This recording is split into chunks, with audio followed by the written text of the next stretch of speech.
Hola, buenos días, ¿cómo estamos? Una disculpa, no habíamos visto el horario y ya son ahorita las 10:08. Teníamos un momento estábamos orando, pidiendo al Señor que Dios edifique este tiempo, que sea un tiempo de bendición. Y bueno, pues ya estamos aquí. Saludamos a toda la gente que nos está viendo y sobre todo a aquellas personas que nos están siguiendo y que no conocemos. Déjenos decirles que nos da mucho gusto que nos estén viendo, que nos estén siguiendo. Reciban un fuerte abrazo, un fuerte saludo. Y para toda la iglesia también, que ya les extrañamos. Estábamos orando precisamente para que Dios nos marque el momento de regresar, porque ya queremos verlos, ya queremos estar juntos, tener un tiempo de adoración, de exaltación, pues poder formar ese cuerpo, como dice la Biblia. Y aunque ahorita estamos juntos, no físicamente, pero sí en el Espíritu, pues esa es la idea de que esta mañana podamos estar aquí, podamos juntarnos, porque ese es el tiempo del Señor, este es el día del Señor, este es el día que Dios hizo para gozarnos y para alegrarnos. ¿Qué le parece si antes de empezar oramos, dejamos esto en las manos de Dios? Hoy tenemos un tema, considero un tema muy importante. La semana pasada estuvimos hablando sobre la suficiencia de las Escrituras. Y aunque no es una continuación del tema del domingo pasado, hoy quiero seguir hablando sobre las Escrituras y posiblemente pasemos algunos domingos hablando sobre las Escrituras, pero hoy en especial hablaremos sobre una defensa de las Escrituras. Porque es tan importante que cada uno de nosotros estemos listos para presentar defensa a favor de las Escrituras. Señor, te doy gracias en esta mañana. Gracias porque tú eres un Dios grande, porque tú eres un Dios fiel. Y te damos la bienvenida, Señor. Gracias, Espíritu Santo, por estar aquí, por edificar este tiempo, Señor. Sin ti no tiene caso, no tiene razón nada de lo que hacemos, Señor. Y que a través de esta enseñanza, Señor, tú puedas traer buen alimento a nuestras vidas. Que tú nos hables. Que tengamos, Señor, esa palabra para cada uno de nosotros, Señor. Que tengamos la guianza y que fortalezca nuestra vida, nuestro espíritu, Señor.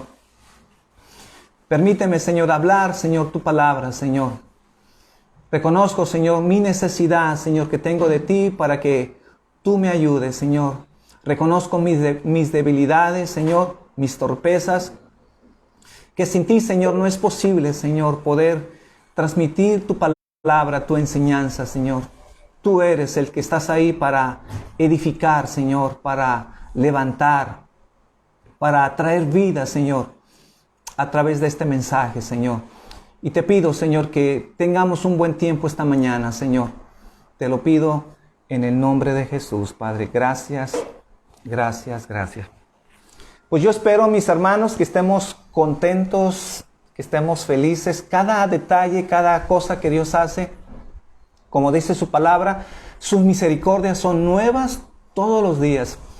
Y lo digo porque el día de ayer estábamos tan contentos, estamos tan felices, y a lo mejor parece una bobada lo que voy a decir, pero ayer nos mandaron un video de cómo mi nieto empezó a dar sus primeros pasos. Dio como 5 o 6 pasos. Nosotros estamos emocionados, estábamos eufóricos, casi aplaudíamos por estar viendo cómo nuestro nieto estaba caminando. Como algo tan sencillo, yo estaba pensando, cómo algo tan simple puede traer tanto gozo, tanto entusiasmo de poder darle gracias a Dios, aún por esos detalles tan pequeños que parecen insignificantes, pero que a la mera hora de ver esas cosas, como ver caminar a mi nieto, vemos la grandeza de Dios aún en esos pequeños detalles. Y ojalá, mi hermano, que esta mañana tú puedas, así como nosotros, poder ver esos pequeños detalles en donde a veces dejamos de verlos.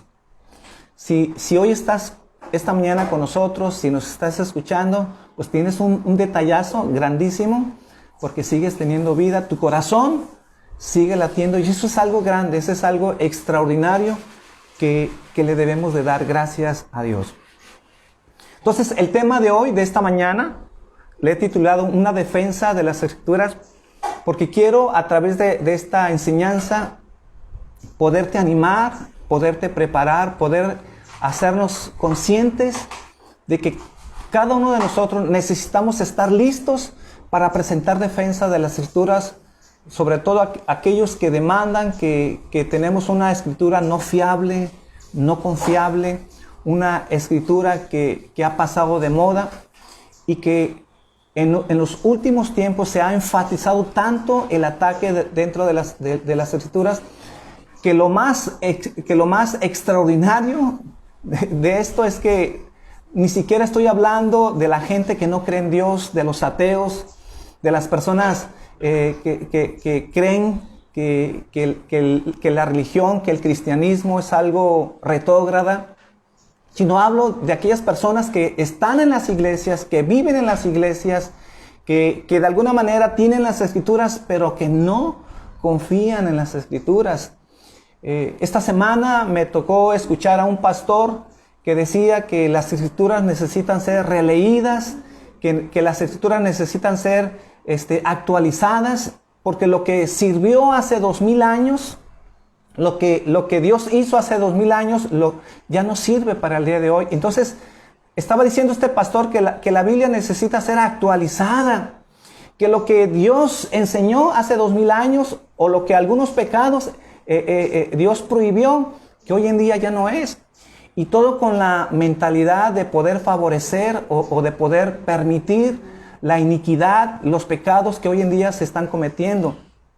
Y que obviamente las Escrituras no necesitan ser actualizadas. Entonces, esa es la idea que yo quiero enseñar este domingo y el domingo que viene, de poder demostrar a través de las Escrituras que la Biblia es suficiente, que la Biblia es un libro confiable y que en ella debemos de presentar defensa.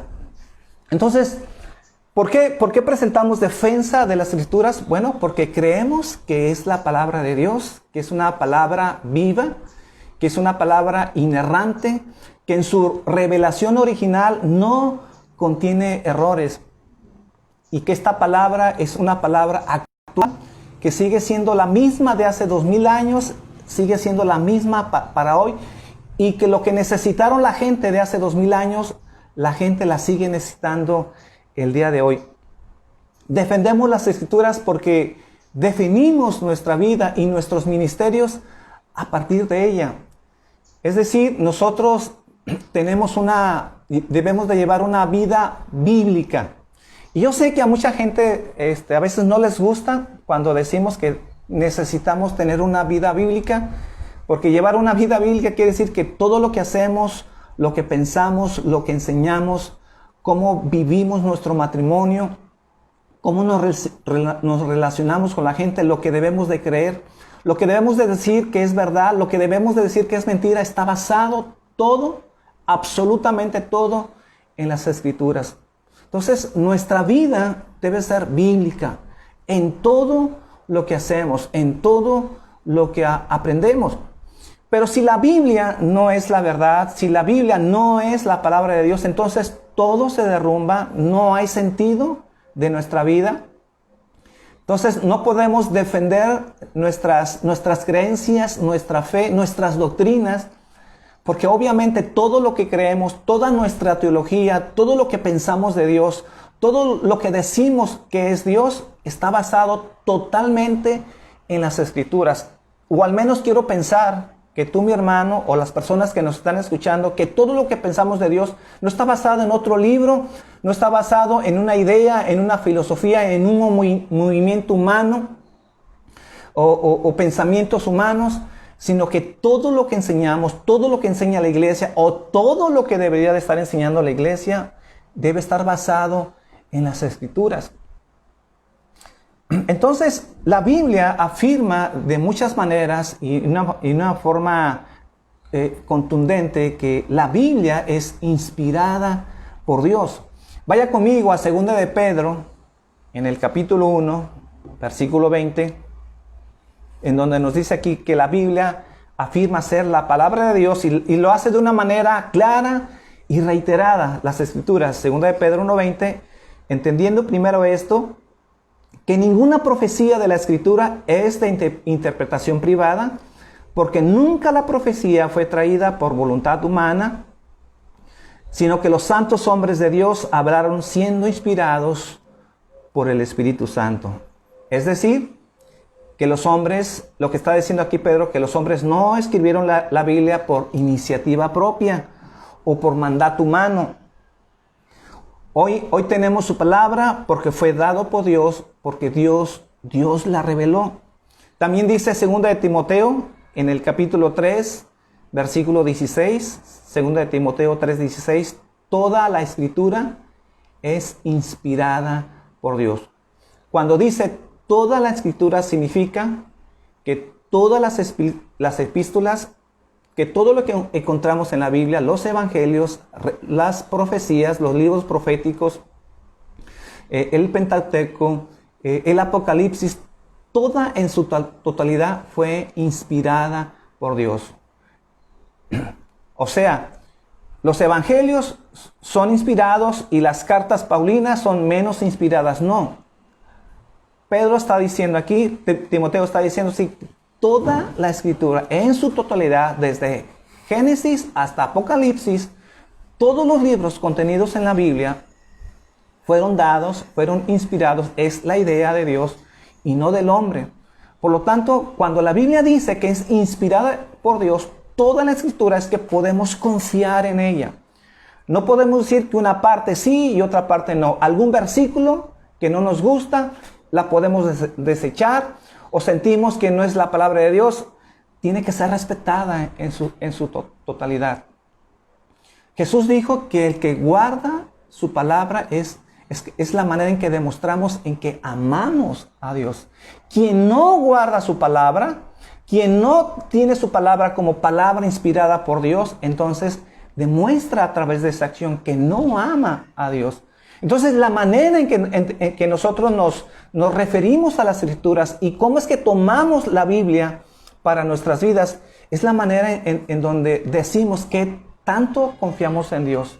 Y no solamente si confiamos, sino demostramos que cuando guardamos la totalidad de su palabra, demostramos que amamos a Dios. Que Dios es el centro de nuestro ser. Entonces, la Biblia, cuando dice que es inspirada por Dios, no es una invención humana, no es una idea humana. Muchas veces yo he escuchado de gente que va a la iglesia, que dudan de la inspiración de las Escrituras, porque dicen, no, es que de alguna manera fueron los humanos que la escribieron. Pero aunque no es el tema hablar de la inspiración, porque tal vez más adelante hablemos de ese tema, pero yo les pregunto, ¿cómo hombres malos, cómo hombres perversos pueden hacer un libro como la Biblia, en donde encontramos que cuando la gente lee este libro, hace bien a la gente, hace tan bien a la gente que la transforma y los acerca a Dios? ¿Cómo será posible que gente mala pueda hacer que a través de este libro puedan convertir gente buena? Obviamente no es lógico. No puede ser que hombres malos, hombres maliciosos, quisieran engañar a la humanidad haciendo un libro como tal. De tal manera en que este libro sea un libro tan vivo, tan eficaz, que pueda transformar la vida de una familia entera. Entonces, debido a que todo lo que necesitamos está en las Escrituras, debido a que somos salvados por la palabra de verdad, debido a que somos santificados por la verdad y debido a que encontramos todas nuestras respuestas en la palabra de Dios y nuestra esperanza, entonces la Biblia se convierte en un punto de ataque constante de nuestros enemigos.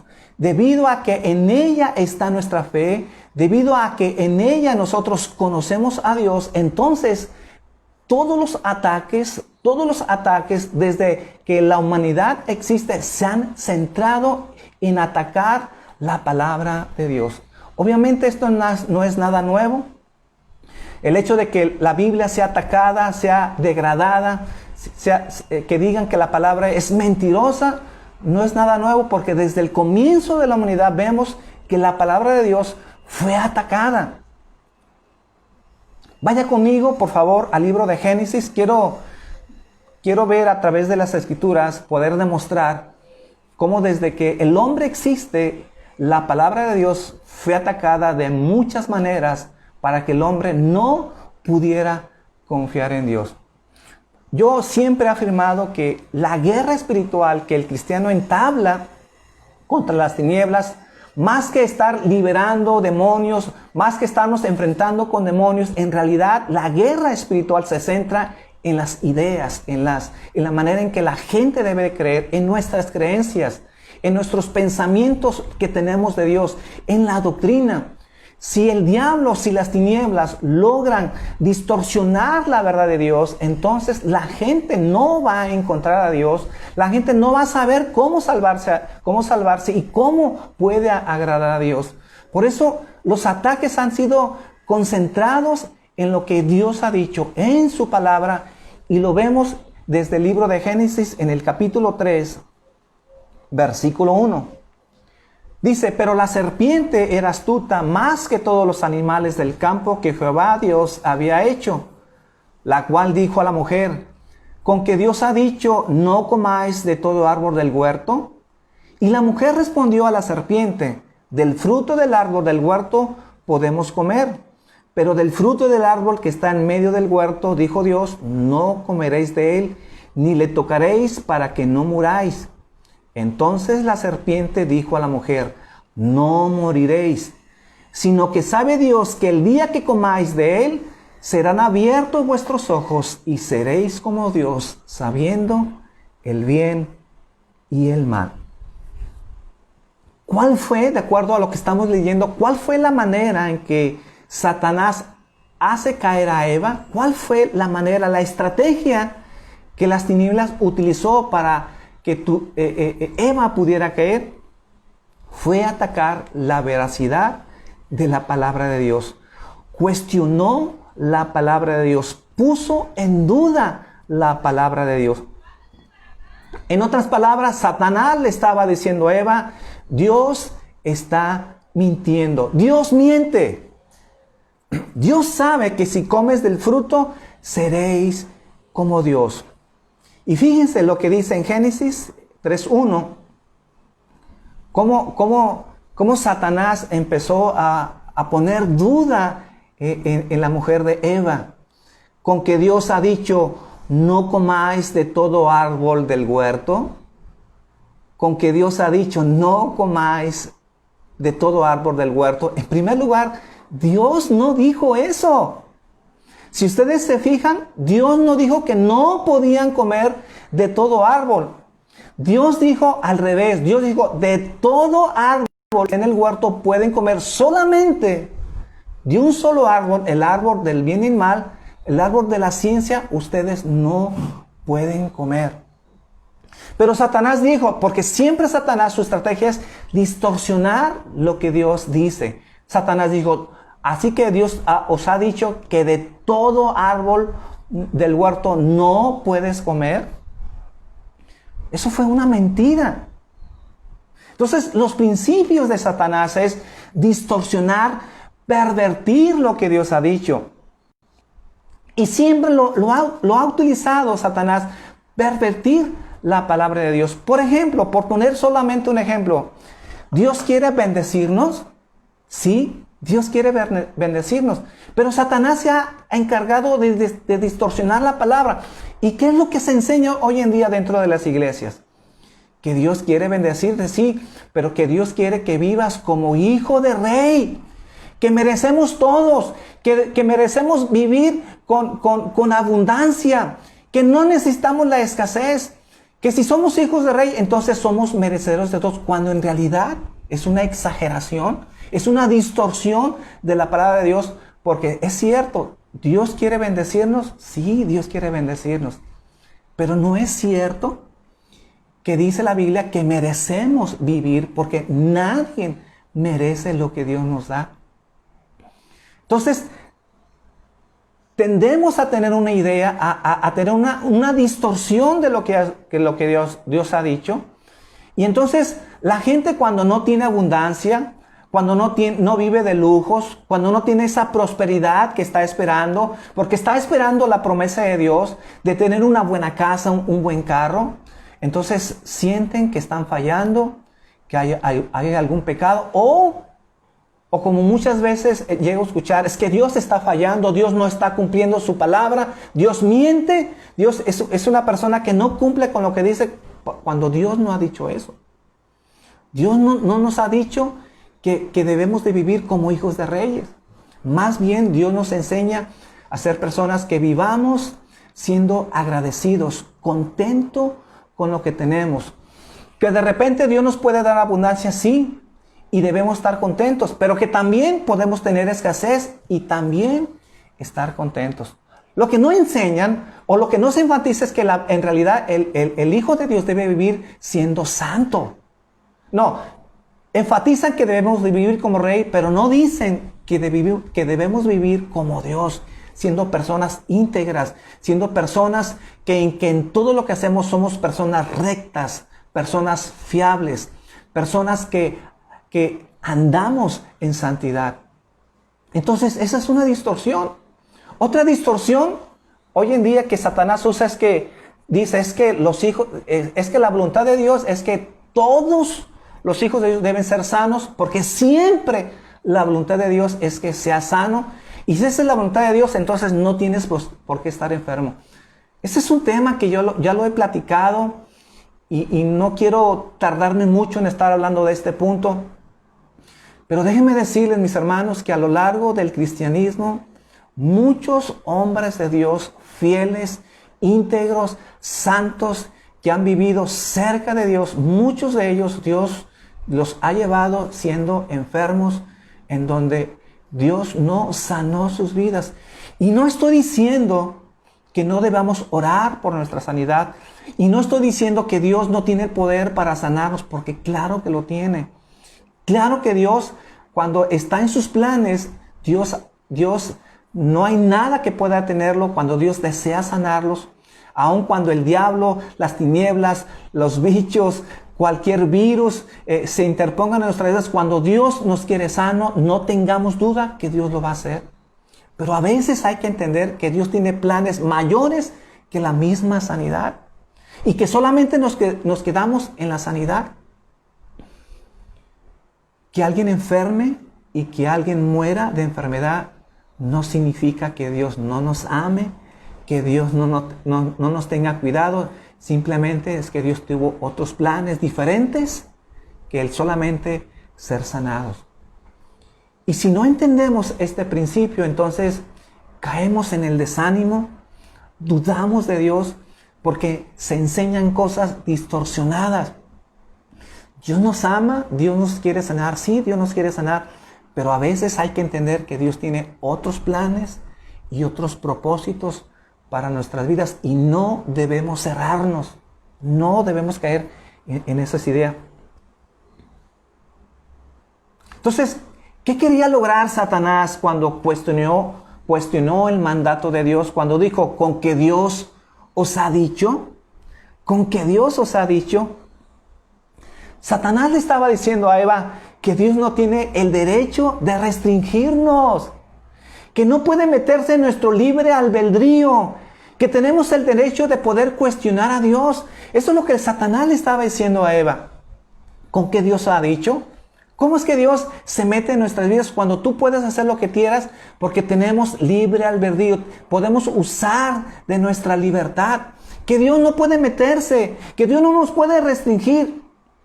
Entonces, el énfasis de las tinieblas siempre es enfatizar nuestros derechos, pero nunca, obviamente, enfatiza nuestras obligaciones y nuestras responsabilidades. Entonces, ¿cuál es el punto principal por el cual el hombre cayó? El punto principal por el cual el hombre cayó fue que el hombre no confió en la palabra de Dios. El hombre no le creyó a Dios. ¿Cuál es la condenación que dice Romanos capítulo 1? ¿Cuál es la condenación del hombre? que el hombre, habiendo conocido a Dios, no le creyó a Dios. No estuvo dispuesto a escuchar de Dios. Y en vez de darle gloria a Dios, prefirió darle honra a las criaturas, confiar en el hombre, confiar en sí mismo. Pero no confió en Dios. Y uno de los problemas cuando no confiamos en Dios, cuando no le creemos en Dios, cuando no creemos en la palabra de Dios, estamos predispuestos a confiar en otras voces, creerle a otra persona, otros pensamientos, otras ideas, pero no creerle a Dios. Y a veces eso es increíble cómo a veces el hombre y a veces el cristiano es más fácil creerle al amigo, creerle al vecino, que creerle a Dios mismo. Entonces, si Satanás logra cuestionar la palabra de Dios, que no confiemos en Dios, que no confiemos en su palabra, entonces dejaremos de escuchar a Dios y podremos escuchar otras voces que obviamente no son conforme al corazón de Dios. ¿Qué otro ataque encontramos en contra de la palabra de Dios que encontramos en esta historia de Génesis capítulo 3? Cuando Satanás le dijo a Eva que no habría consecuencias de desobedecer a Dios. Génesis 3, versículo 2 hasta el versículo 4, lean conmigo, Génesis 3, 2. Y la mujer respondió a la serpiente: del fruto de los árboles del huerto podemos comer, pero del fruto del árbol que está en medio del huerto, dijo Dios, no comeréis de él, ni le tocaréis para que no muráis. Entonces la serpiente dijo a la mujer: no moriréis, no moriréis. Que en otras palabras, Satanás estaba diciendo: Dios miente, no hay castigo, no hay juicio, no hay consecuencias, no hay infierno. Como hoy en día ha sido atacada, una de las formas de atacar las escrituras es decir, que pensar en el infierno es tener una mente cerrada, una mente retrógrada, que eso solamente sirvió para asustar a la gente de aquel entonces, pero que el infierno no existe, que el hecho de desobedecer a Dios no hay consecuencias. Dios es tan amoroso, Dios ama tanto a la humanidad que Dios a nadie va a castigar, que Dios no va a tener juicio sobre la humanidad y que todos vamos a ir al cielo. Esa es la idea, la distorsión que se está metiendo hoy en día. Déjame explicarte cómo debemos de entender eso. Hoy en día vivimos en un mundo en donde caminamos bajo leyes humanas. Vivimos bajo leyes humanas. Y estas leyes a veces no estamos conforme con esas leyes, a veces no nos gusta. Por ejemplo, nadie decidió ser mexicano, nos tocó ser mexicanos, nacimos bajo las leyes mexicanas, pero algo que debemos de entender es que aunque tú no creas en esas leyes, aunque no estés de acuerdo, si tú eres una persona que no quieres pagar impuestos, si eres una persona que llegas a robar o llegas a matar, entonces serás castigado, sufrirás las consecuencias. Y no importa si no crees en estas leyes, si no estás de acuerdo, simplemente sufrirás las consecuencias. Y de la misma manera Dios ha puesto leyes en nuestras vidas. Hay leyes naturales que aunque no nos gusten, que aunque no creamos, vamos a sufrir las consecuencias. Por ejemplo, la ley de gravedad. Si tú no crees en la ley de gravedad y tú te avientas de un edificio, no vas a volar, no vas a flotar porque dices que no crees. Esa ley se va a cumplir y vas a sufrir las consecuencias por no creerlas. Si tú te avientas de un edificio, te vas a matar. Ese va a ser el resultado. Y es el mismo principio que debemos de entender. Satanás enseña que no hay consecuencias por no obedecer su palabra.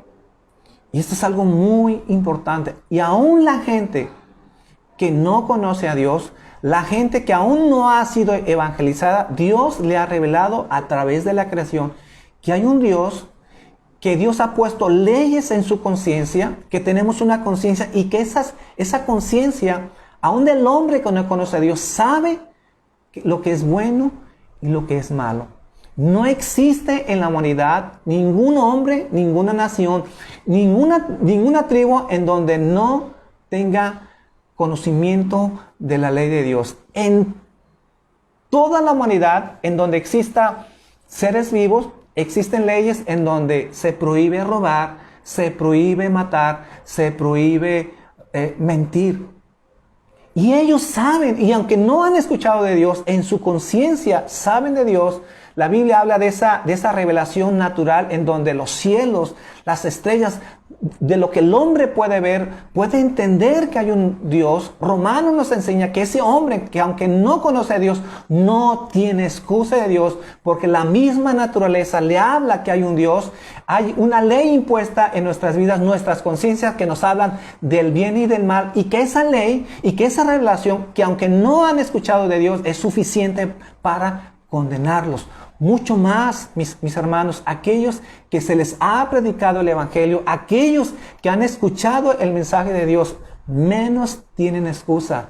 Somos culpables ante Dios. Y aunque no estés de acuerdo con lo que Dios dice, y si aún Satanás te dice que no sufrirás las consecuencias, diga lo que diga, aunque Dios mienta, aunque Satanás mienta en contra de Dios, sufriremos las consecuencias, creas, estés de acuerdo o no estés de acuerdo.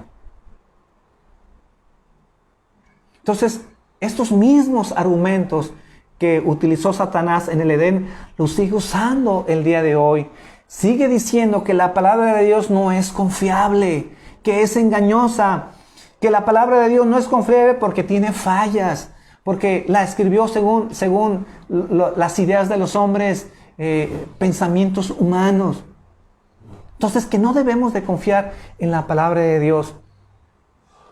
Otra manera en que se distorsiona la palabra es a través de las falsas profecías de los profetas falsos, diciendo que hablan en nombre de Dios. Ha habido tantos profetas últimamente en donde Jesús nos advirtió que en los últimos tiempos se levantarían falsos profetas. Pero a veces parece que a eso a nadie le interesa, a nadie le importa escuchar que estos hombres que se dicen profetas y que andan diciendo lo que va a pasar o lo que se va a cumplir. Vemos de hombres que han dicho profecías que no se han cumplido, pero parece que a la gente no le importa o que al cristiano no le importa. ¿Cómo podemos ver que alguien está hablando en nombre de Dios cuando lo que dice se cumple? Dice Deuteronomios capítulo 18, versículo 20. El profeta que tuviere la presunción de hablar palabra en mi nombre, a quien yo no le haya mandado hablar, o que hablar en nombre de dioses ajenos, el profeta morirá. Y si dijeres en tu corazón, ¿cómo conoceremos la palabra que Jehová nos ha dado? Si el profeta hablare en nombre de Jehová, y se cumpliere lo que dijo, y no se cumpliere lo que dijo, ni aconteciere esa palabra que Jehová no ha hablado, con presunción la habló el tal profeta, no tengas temor de él.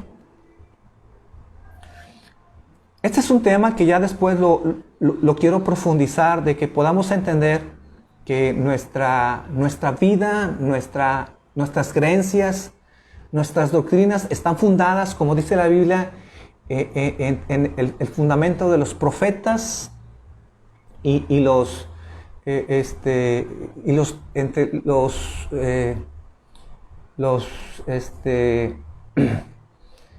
los apóstoles y profetas. Este es un tema que yo después voy a tratar, pero solamente quiero decirles que lo que Dios ha hablado a través de los profetas y de los apóstolos del Señor son lo que encontramos en las Escrituras. Si siguen habiendo apóstoles, si siguen habiendo profetas, entonces la Biblia no deja de escribirse.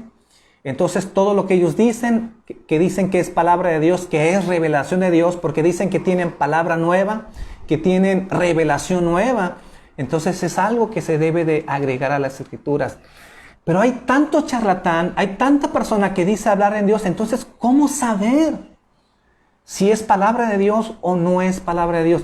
¿Cómo saber si en verdad esa palabra procede del corazón de Dios y es una palabra que debemos de guardar? En realidad lo que Dios ha hablado a través de sus apóstoles y profetas es lo que encontramos en las Escrituras. Y todo lo que necesitamos para la salvación, lo que necesitamos para el arrepentimiento, para conocer a Dios, para saber quién es Dios, para saber cómo encontrar la salvación y cómo vivir en la perfecta voluntad de Dios, no necesitamos más revelación. No necesitamos que Dios siga hablando para conocer a ese Dios que nos ha sido revelado a través de las Escrituras. Todo lo que viene en las Escrituras, como el tema que traté la semana pasada, es suficiente. Todo lo que el hombre necesita para conocer a Dios, para que el hombre encuentre a Dios, para que el hombre pueda agradar a Dios, para que el hombre pueda darle una adoración como Dios quiere, lo encontramos en la palabra de Dios. Entonces, más cuando encontramos que estos profetas hablan en nombre de Dios, dicen hablar en nombre de Dios, y sobre todo cuando esas palabras no se cumplen, parece que a la gente no le molesta, porque siguen creyendo en esos hombres, en esos profetas falsos que dicen palabra, que dicen hablar en nombre de Dios, cuando esas palabras no se están cumpliendo. Entonces tenemos que defender la singularidad de las Escrituras en el sentido que es la única autoridad para guiar nuestras vidas. No hay apóstol, no hay profeta, no hay maestro, no hay predicador, no hay un pastor que tenga la autoridad suficiente para guiar nuestras vidas, sino al contrario. Todo pastor, todo maestro, cualquier persona que hable de las Escrituras, como yo que estoy compartiendo de las Escrituras, yo no estoy hablando con mi autoridad, no estoy hablando porque sienta que tenga la autoridad, y ni mucho menos creer que estoy hablando, que mis palabras son inspiradas por Dios. No. Si estoy hablando la palabra de Dios es porque mi vida, mi doctrina, mi creencia está basada en ese libro que es la Biblia, que ese libro sí fue inspirado por Dios, y lo único que yo hago es tratar de transmitir lo más fiel, lo más confiable, lo más apegado, de tener el temor de poder transmitir ese mensaje como le fue dado a los santos hombres de Dios, que Dios les reveló la palabra de Dios. Pero no hay revelación nueva, no hay palabra fresca, palabra nueva que el hombre necesite escuchar, porque todo el mensaje, toda la predicación, todo lo que yo tenga que enseñar se encuentra en las Escrituras. Por eso, si alguien, si un hombre, si un profeta, si un predicador, si un pastor dice que tiene revelación nueva, está equivocado. Porque la única revelación que es fiable y confiable está en la palabra de Dios. Imagínense si por cada persona que viene, que Dios le ha hablado, que Dios le ha revelado, que es palabra de Dios, ¿cómo poder discernir entre tanta gente que dice hablar en nombre de Dios? No habría una manera confiable. ¿Cómo algo podemos tomar y qué podemos desechar con tantos hombres que dicen hablar en nombre de Dios? La regla es fácil. Todo lo que viene en las Escrituras es de fiar. Antes bien, cualquier hombre de Dios, cualquier hombre que se suba al púlpito, la única autoridad que puede tener es porque habla por las Escrituras. Y esa palabra que habla ese predicador o ese pastor, la única autoridad que tiene es porque viene de la palabra de Dios. Solamente. Entonces vuelvo a repetir, cualquier enseñanza, cualquier pensamiento, cualquier predicación, cualquier doctrina debe estar analizada bajo la luz de las Escrituras. Entonces termino diciendo, la Biblia es nuestra máxima autoridad. Estamos obligados a recibirla en su totalidad. No podemos decir, esta parte voy a creer y esta parte no voy a creer. Esta parte sí voy a obedecer y esta parte no voy a obedecer. No se trata de que creamos lo que te gusta o no te gusta de las Escrituras. Si nosotros creemos en Dios, si creemos en las enseñanzas de Jesucristo, si guardamos su palabra, entonces debemos de guardarla en su totalidad. Y no sigamos las filosofías y los pensamientos de las tinieblas tratando de obedecer algunas cosas como hizo con Adán y Eva y tratar de hacer algunas otras cosas así. No se trata de filtrar lo que Dios nos ha dicho. Si creemos en Dios, tenemos que guardar la totalidad de sus palabras.